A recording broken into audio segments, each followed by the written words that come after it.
Presiden Prabowo Subianto pada Kamis 6 Maret 2025 bertemu dengan 8 pengusaha ternama. Pertemuan ini berlangsung di Istana Kepresidenan, Jakarta. Tercatat, pengusaha yang hadir antara lain adalah Antoni Salim, Sugianto Kusuma atau Aguan, Prayogo Pangestu, Boy Thohir, Franky Wijaya, Dato Sri Tahir, James Riyadi, dan Tommy Winata.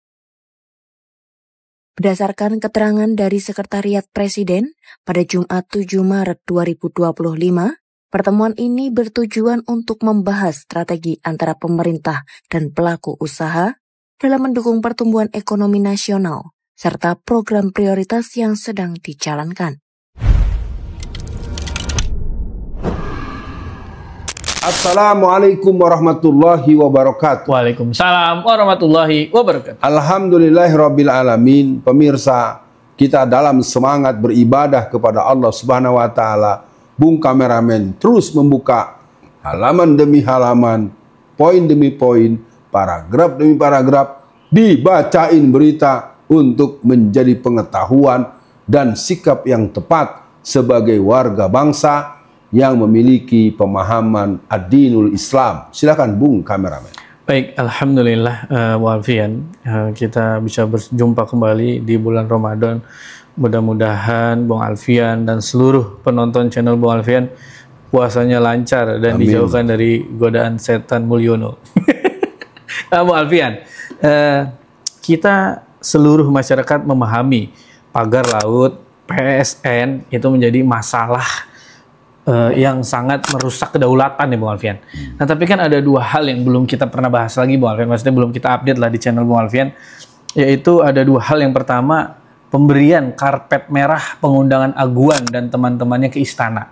Kemudian yang kedua, Menteri Agama resmikan pemancangan masjid di PIK 2. Aguan turut hadir. Nah ini kan menurut saya Bung Alfian, yang sering Bung Alfian sampaikan tuh, di saat orang bilang adili Jokowi, malah Prabowo hidup Jokowi. Jadi mungkin di sesi awal ini bagaimana respon Bu Alfian tentang situasi inilah, silakan. Kita mulai dengan menanyakan nasib Istiqlal. Karena orang yang menjadi Menteri Agama ini kan adalah imam besar dari Istiqlal. Sampai hari ini saya belum punya pengetahuan kenapa Idul Fitri dan Idul Adha pada tahun 2021 dan 2022 itu ditiadakan. 2 tahun berturut-turut tidak ada sholat Idul Fitri, Idul Adha di masjid yang berhaluan kenegaraan. Yeah. Kenapa? Sementara di lapangan, di tanah lapang, di tempat terbuka tidak boleh, tempat tertutup ditiadakan. Nah, yang kedua, Aguan sudah menjadi common enemy. Aguan adalah satu daripada 9 orang yang mungkin dia umurnya lebih tua. Yang jelas Aguan sekarang bukan lagi orang kampung, orang Cina dari Palembang yang kemudian dianggap biasa. Dia telah menjadi monster. Yeah. Dia telah membuktikan bahwa tidak ada yang sanggup melanjutkan setelah pagar bambu dibongkar-bongkari oleh orang-orang Angkatan Laut. Lalu kemana? Kenapa kemudian Nusron Wahid sebagai Menteri ATR BPN itu bagaimana? Itu juga menjadi pertanyaan. Kok nggak ada suaranya lagi? Semua terhenti di situ. Lalu muncul hal-hal yang di luar catatan secara konsep kampanye dulu, ya. Model Danantara itu nggak muncul Bung kameramen waktu ada di musim kampanye. Jadi kita mendapatkan itu. Yang terakhir tentang masjid. Di dalam sejarah Islam, ketika orang sedang bermusuhan dengan orang yang memusuh dan membahayakan eksistensi dan misi Islam yang bernama Jaringan Cina 9 Cina, naga 99 naga. Lalu kemudian kok bisanya melakukan peletakan batu pertama? Ini boleh disebut tanda kutip dia berpotensi diduga menjadi masjid diror. Yeah. Dan itu perlu dibaca dan dibahas dengan mendalam. Jadi sekali lagi saya ingin mengajak pada seluruh masyarakat jangan membiasakan diri sama dengan peristiwa yang terjadi di Medan misalnya. Itu dulu Masjid Thayyibah begitu juga. Masjidnya dihancurkan, dibikin masjid baru yang dibangun oleh Cina Medan. Jadi lagi-lagi kita terlalu sering menggunakan skenario lawan untuk meredam perlawanan yang sesungguhnya. Maka dari saya untuk respon awal untuk Bapak Menteri Agama Nasaruddin Umar, saya pikir Anda harus menjelaskan kepada umat hal-hal yang membuat kita punya dasar-dasar yang jelas. Bahkan kita tahu kok dalam salah satu 17 Agustusan tahun lalu, pengibaran bendera merah putih tidak boleh di PIK 1 itu. Nah, lagi-lagi saya ingin mengajak seluruh masyarakat, mari melihat ini bukan dengan kemarahan, dengan sikap-sikap yang serampangan, tapi juga nggak bisa kita terlalu lugu membiarkan pejabat-pejabat kita meninabobokan kita untuk membiarkan hegemonik imperialisme, kolonialisme komunis Cina sebagai sambungan dari penjajahan yang kelompok Zionis Kristen yang sudah lama bercokol. Sekali lagi, ini adalah kerja orang-orang sekuler, orang-orang spilis yang mungkin harus didiskusikan dengan perspektif perjuangan umat dan prinsip-prinsip Islam. Ya, baik, Bung Alfian, kita masuk di dalam sesi tengah ini. Kan kita sebelumnya sudah sempat membahas, Bung Alfian, bagaimana Nasaruddin Umar komplain ya, katanya di PIK itu tidak ada azan. Oh, ternyata bukan karena beliau anti atau menolak PSN, Bung Alfian, tapi karena mungkin ngasih ide ke Aguan biar bangun masjid, biar PIK 2-nya lancar kali, kira-kira begitu. Nah, Bung Alfian, di At-Taubah 107, dan di antara orang-orang munafik itu ada orang-orang yang membangun masjid untuk menimbulkan kemudorotan bagi orang-orang mukmin, untuk kekafiran dan untuk memecah belah antara orang-orang mukmin, serta menunggu kedatangan orang-orang yang telah memerangi Allah dan Rasulnya sejak dahulu. Ini kan kita sedih ya, Bung Alfian. Kita diadu domba, ya kan nggak mungkin secara kasat mata atau secara pemberitaan misalkan Ustadz Alfian Tanjung menolak pembangunan masjid PIK 2, itu kan nggak mungkin ya, Bu Alfian. Maksudnya kita nolak masjid itu nggak mungkin. Nah, tapi kan ide awal atau masalah utamanya ini kan adalah pembangunan PIK 2 ini, Bu Alfian. Nah, mungkin di sesi tengah ini gimana, Bu Alfian? Gimana ya bahasanya? Biar kita sepakat gitu, Bu Alfian. Biar umat Islam tuh kembalilah ke Al-Quran bahwa ada loh yang tadi Bu Alfian sampaikan, Masjid Diror ya, Bu Alfian. Ini upaya untuk memecah belah umat. Gimana sesi tengah ini, Bung Alfian? Yang itu sebetulnya lagi-lagi dikembalikan dulu kepada Pak Nazaruddin Umar. Terangkan dulu pada kita itu ayat bagaimana ceritanya. Bagaimana pendapat saya tentang situasi ini? Kalau menurut saya, Pak Nazaruddin Umar, Anda harus berpihak pada umat Islam. Kita sudah sangat melihat ada berapa puluh warga masyarakat Tangerang Utara yang masih dalam penjara hanya gara-gara pembebasan tanah. Betul. Terus kalau kita buka lagi lebih jauh, terlalu banyak hal yang membuat kita terheran-heran.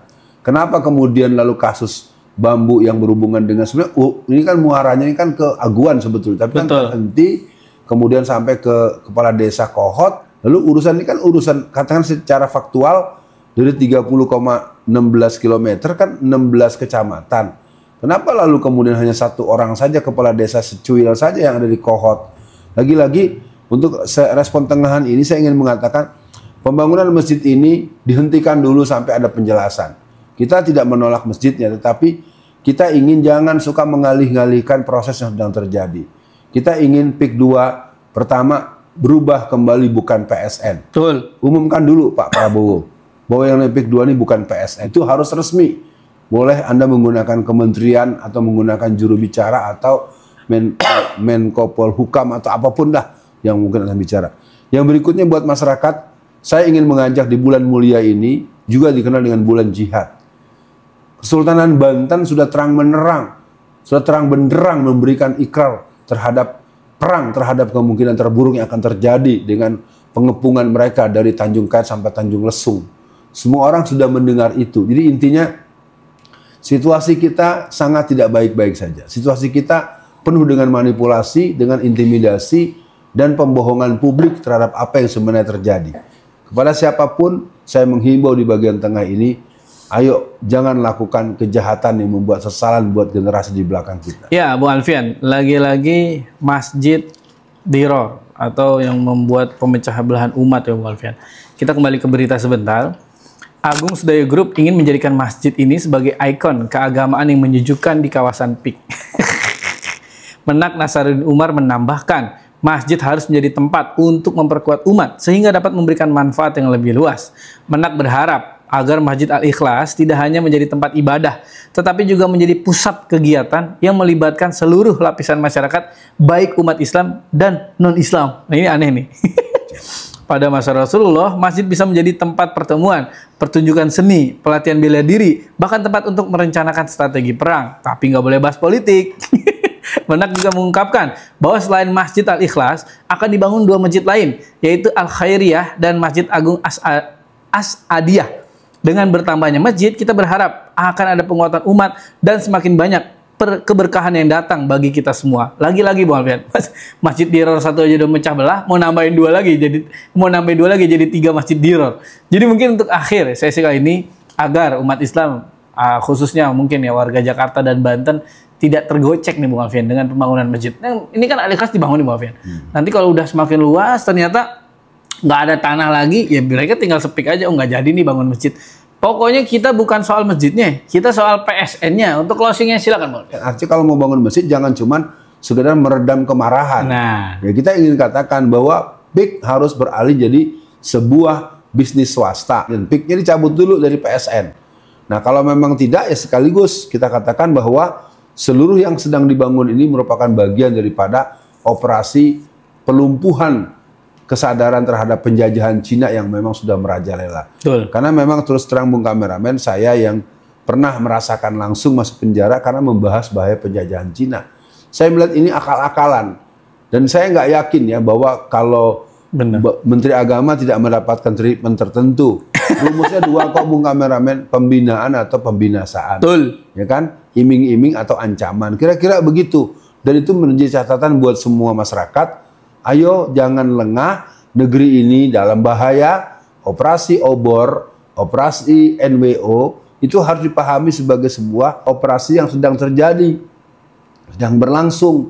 Kita tidak bisa bersikap terlalu pasif, tidak bisa bersikap terlalu menganggap remeh. Maka di akhir pernyataan saya adalah PIK 2 berubah tidak lagi menjadi tidak lagi jadi PSN, cabut sebutan PSN. Saya tidak terlalu respect sebetulnya, tapi karena tetap dibangun juga Bung Kameramen, sampai kosong ya isinya jangan sampai cuman ya kegiatan-kegiatan yang apalagi tadi main musik terdangdutan lagi di dengan alasan nggak ada orang. Kita akan terus bergerak, berjuang menjaga NKRI. Kedaulatan NKRI ada di tangan rakyat Indonesia, kaum pribumi dan kaum yang cinta Indonesia. Kita cukupkan Indonesia merdeka, Indonesia berdaulat, ganyang orang-orang yang ingin menjajah Indonesia.